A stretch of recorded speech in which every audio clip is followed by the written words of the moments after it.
9 मई 1540 कुंभलगढ़ के किले की ऊंची दीवारों के भीतर एक बालक का जन्म हुआ।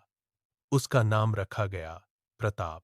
महलों के भीतर मखमली बिस्तरों और विलासी जीवन की कोई कमी नहीं थी, लेकिन प्रताप के कदम हमेशा बाहर की ओर उठते थे।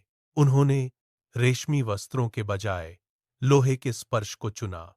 उनके हाथ तलवार की मूठ पर टिके रहते थे। जब अन्य बालक महलों के गलियारों में खेलते थे, प्रताप अरावली की पथरीली पहाड़ियों पर चढ़ते थे। उनके पैरों के नीचे की जमीन ऊबड़ खाबड़ थी, जो हर कदम पर उनके धैर्य की परीक्षा लेती थी। उन्होंने घंटों तक धूप में खड़े होकर लकड़ी की तलवार से हवा को काटा। उनकी सांसें तेज होतीं और पसीना उनकी आंखों में चुभता, लेकिन वे रुकते नहीं थे। उन्होंने अरावली की कंदराओं को अपना गुरु बनाया। वहां की चट्टानें सख्त थीं और प्रताप ने खुद को उन्हीं चट्टानों की तरह कठोर बना लिया।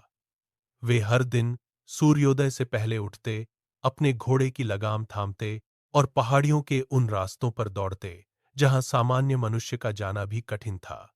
उन्होंने महलों के सुख को पीछे छोड़ दिया था। अरावली की ढलानों पर प्रताप का एकमात्र साथी था चेतक। जब प्रताप लगाम खींचते, चेतक की मांसपेशियां तन जातीं। वे पहाड़ियों के संकरे रास्तों पर बिजली की गति से दौड़ते। चेतक के खुरों से उड़ती धूल पीछे छूट जाती और हवा का शोर कानों में गूंजता। प्रताप अपनी पीठ को चेतक की पीठ के साथ एक लय में जोड़ लेते।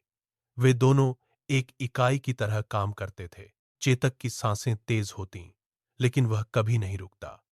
प्रताप उसे थपथपाते और वे फिर से ढलान की ओर दौड़ पड़ते। 1572 का वर्ष आया। प्रताप ने मेवाड़ की गद्दी संभाली। राज्याभिषेक के बाद उन्होंने किले की प्राचीर से दूर क्षितिज को देखा। वहां से मेवाड़ की सीमाएं शांत दिखती थीं, लेकिन हवा में एक अनजाना तनाव था। उत्तर की ओर से मुगल सम्राट अकबर की सेनाओं के बढ़ने की खबरें आने लगी थीं। प्रताप ने अपनी तलवार की मूठ को कसकर पकड़ा। उन्होंने महसूस किया कि मेवाड़ की स्वतंत्रता के सामने अब एक बड़ी चुनौती खड़ी हो रही है। उन्होंने चेतक को पास बुलाया और उसकी गर्दन पर हाथ रखा। मेवाड़ का भविष्य अब उनके और उनके घोड़े के कंधों पर था। मेवाड़ के दरबार में सन्नाटा पसर गया। अकबर के दूतों का दल किले के मुख्य द्वार से भीतर प्रवेश कर रहा था। उनके हाथों में शाही फरमान था, जिस पर अकबर की मुहर लगी थी। दूतों ने प्रताप के सामने झुककर प्रस्ताव रखा। उन्होंने कहा कि यदि प्रताप मुगल सम्राट की अधीनता स्वीकार कर लें, तो मेवाड़ पर कोई आंच नहीं आएगी। दरबार में मौजूद सामंतों की सांसें थम गईं। प्रताप अपनी गद्दी से उठे। उनके चेहरे पर कोई हलचल नहीं थी, बस आंखों में एक ठंडी चमक थी। उन्होंने दूतों की ओर देखा, फिर धीरे से अपनी कमर से तलवार की मूठ पकड़ी। धातु के रगड़ने की आवाज पूरे कक्ष में गूंज उठी। उन्होंने म्यान से तलवार बाहर निकाली और उसे हवा में लहराया। तलवार की धार ने मशालों की रोशनी को परावर्तित किया। प्रताप ने अपनी आवाज को कठोर और स्पष्ट रखा। उन्होंने कहा, राजपूत अपनी स्वतंत्रता का सौदा नहीं करते। यह शब्द पत्थर पर लकीर की तरह थे। दूतों के हाथ कांप गए। उन्होंने जो प्रस्ताव पेश किया था, वह प्रताप की तलवार के सामने धूल के समान था। 18 जून 1576 की भोर, हल्दी घाटी की तंग घाटी में सूरज की पहली किरणें अभी पहुंची भी नहीं थीं कि वातावरण भारी हो गया। प्रताप ने अपने सैनिकों को घाटी के मुहाने पर तैनात किया। पत्थरों के पीछे छिपे तीरंदाज अपनी कमानें कस रहे थे। अचानक घाटी के दूसरी ओर से धूल का एक बड़ा गुबार उठा। यह अकबर की विशाल सेना थी। हजारों घोड़ों की टापें जमीन को कंपा रही थीं। मुगल सेना ने घाटी के दोनों किनारों को घेर लिया। प्रताप ने अपने घोड़े की लगाम थामी और सामने देखा। मुगल सेना की पंक्तियां एक दीवार की तरह आगे बढ़ रही थीं। हर तरफ से ढोल और नगाड़ों की आवाजें गूंजने लगीं। प्रताप ने अपने आसपास देखा। उनके सैनिक संख्या में कम थे, लेकिन उनकी पकड़ अपनी तलवारों पर मजबूत थी। मुगल सेना ने घेरा और कस लिया। घाटी का रास्ता बंद हो गया था। हवा में लोहे के टकराने की आवाज और घोड़ों की हिनहिनाहट घुल गई थी। प्रताप ने एक गहरी सांस ली। युद्ध का बिगुल बज उठा। प्रताप ने अपने भाले को ऊपर उठाया। चारों तरफ से मौत का घेरा सिमट रहा था, लेकिन प्रताप की नजरें स्थिर थीं। युद्ध का बिगुल बजते ही प्रताप ने अपने भाले को हवा में घुमाया। भाले की नोक सूरज की रोशनी में बिजली की तरह चमक उठी।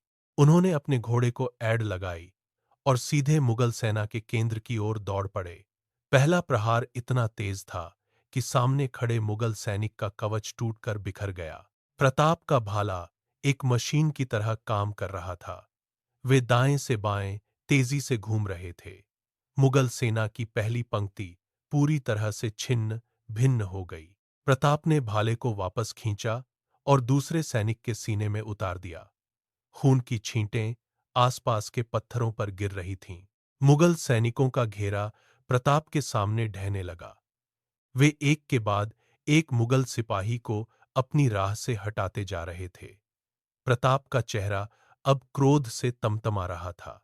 उन्होंने एक साथ 3 सैनिकों के हमलों को अपने ढाल से रोका और झटके के साथ उन्हें पीछे ढकेल दिया। मुगल सेना के बीच हड़कंप मच गया।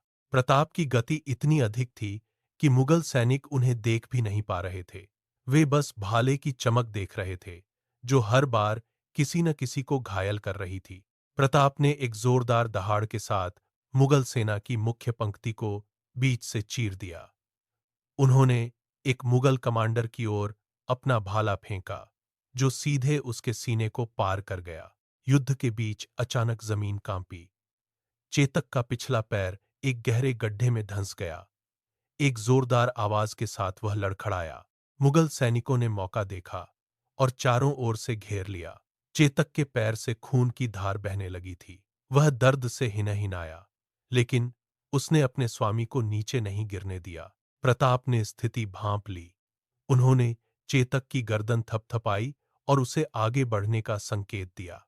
सामने एक विशाल नाला था, जिसे पार करना असंभव लग रहा था। चेतक ने अपने पिछले पैरों पर पूरा जोर लगाया। उसकी मांसपेशियों में खिंचाव साफ दिख रहा था।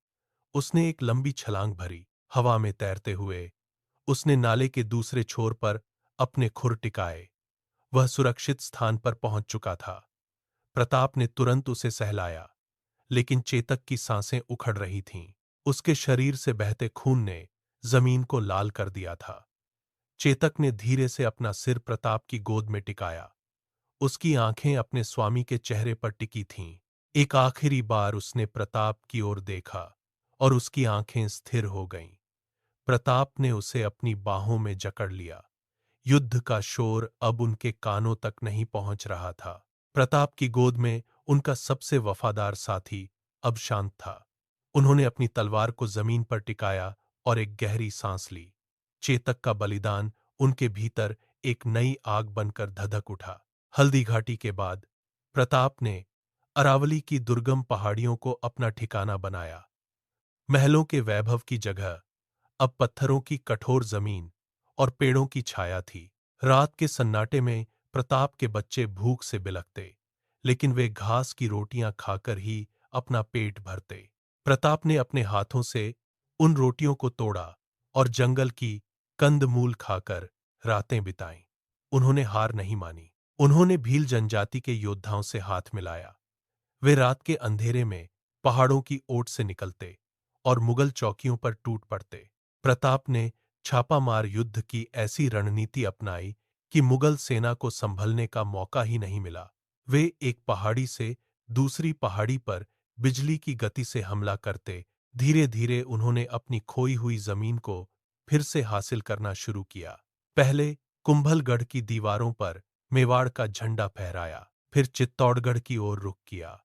हर एक किला जो मुगल हाथों में था, प्रताप ने उसे वापस छीन लिया। जंगलों की हवाओं में अब फिर से मेवाड़ के स्वाभिमान की गूंज सुनाई देने लगी थी। उन्होंने न केवल अपनी भूमि वापस ली, बल्कि मुगल साम्राज्य की नींव को हिलाकर रख दिया। समय का चक्र चावंड की पहाड़ियों पर आकर ठहर गया। 19 जनवरी 1597 की वह सुबह शांत थी। प्रताप एक पत्थर की शिला पर लेटे थे। उनके शरीर के घाव, जो वर्षों के युद्धों की निशानी थे, अब दर्द देना बंद कर चुके थे। उन्होंने अपनी आंखें धीरे से बंद कीं। उनके पास खड़े भील योद्धाओं ने अपने सिर झुका लिए। हवा में एक भारी सन्नाटा छा गया। मेवाड़ का वह स्वाभिमानी सूरज अस्त हो चुका था। यह खबर जंगल की आग की तरह फैली और दिल्ली के दरबार तक पहुंची। अकबर उस समय अपने कक्ष में बैठा था। जैसे ही उसे प्रताप के निधन का समाचार मिला, उसके हाथ से कलम छूटकर गिर गई। दरबार में सन्नाटा पसर गया।